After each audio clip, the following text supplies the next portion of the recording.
Bonjour et bienvenue dans votre magazine des Français de l'étranger du mois de novembre. Au sommaire, tout d'abord, stop-djihadisme.gouv.fr, désormais en ligne. Appel à témoins pour les prochaines 24 heures chrono de l'international. Le conseil d'un avocat pour vous faire rembourser la CSG perçue. Les grands groupes français bientôt soumis au Reporting Pay et la réussite de francemonde21.tv. Faisant suite aux attentats qui ont endeuillé Paris le 13 novembre 2015, on peut désormais consulter un site créé et coordonné par le ministère des Affaires étrangères, baptisé stop-djihadisme.gouv.fr. Entièrement dédié à la lutte contre le terrorisme, ce site est développé autour de 4 grands axes. Comprendre la menace terroriste, agir, l'action de l'État, décrypter la propagande djihadiste, se mobiliser ensemble. Une occasion pour rappeler que les Français de l'étranger doivent faire preuve d'une extrême vigilance face à la menace terroriste. Vous êtes Français de l'étranger, vous êtes expatrié, vous êtes entrepreneur, alors participez à la 10e édition des 24 heures chrono de l'international. En coproduction avec TV5 Monde et en partenariat notamment avec le ministère des Affaires étrangères, cette opération télévisuelle se propose de traverser 24 villes du monde en 24 heures au travers de 24 émissions réalisées en direct. Un concept unique qui a pour but de mettre en lumière ceux qui contribuent au rayonnement de la France hors de nos frontières.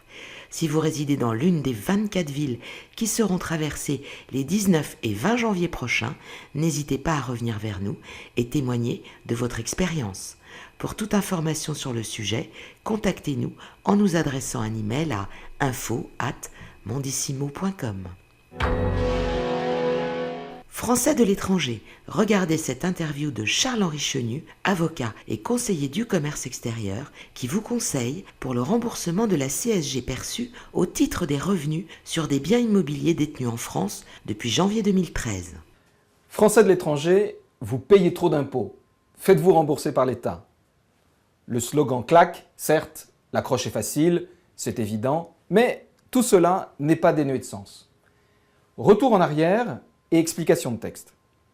En 2012, une loi de finances impose vos revenus fonciers et éventuellement vos plus-values immobilières réalisées en France alors que vous étiez résident à l'étranger. Cette loi vous a soumis dès lors aux prélèvements sociaux français.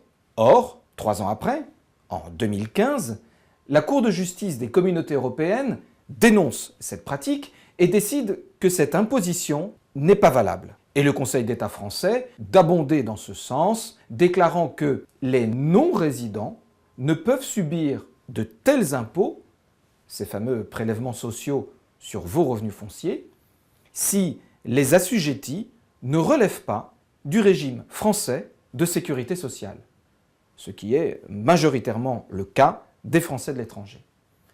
La justice, enfin, dans la plus belle de ses acceptions. Mais revenons à vous. C'est donc à tort que vous avez supporté ces impositions depuis 2013. Faites-vous rembourser de ces impôts et obtenez jusqu'à 30% des montants payés. Mais attention, le délai est compté et les réclamations contentieuses doivent être déposées auprès de votre administration fiscale avant le 31 décembre de cette année, le 31 décembre 2015. Réagissez vite. Ce temps-là, c'est votre argent. Dans le cadre de la nouvelle loi de finances 2016, le gouvernement envisagerait de contraindre les entreprises à obéir à un reporting pay. Ainsi, les groupes qui réalisent plus de 750 millions d'euros consolidés par an devraient transmettre à l'administration fiscale française le chiffre d'affaires réalisé, le nombre exact d'employés, le régime fiscal local et le montant de l'imposition versée ou le niveau de subvention perçu par l'entreprise sur le territoire. L'objectif de cette nouvelle mesure proposée à l'origine par l'OCDE étant de créer une base de données commune entre les pays ayant adopté ce système, permettant d'alimenter en informations d'éventuels contrôles fiscaux et de traquer ainsi l'optimisation fiscale pratiquée par certains groupes. Lancé en septembre 2014, francemonde21.tv, bouquet composé de 10 web TV dédiés aux Français de l'étranger, est en passe de franchir le cap des 250 000 abonnés à ses différentes newsletters et cumule plus de 1 800 000 vues sur ses chaînes YouTube. Pour accompagner son développement, le réseau s'apprête par ailleurs à ouvrir 2 nouvelles chaînes en 2016, Dubaï 21 et Portugal 21. Merci de nous avoir suivis et rendez-vous le mois prochain.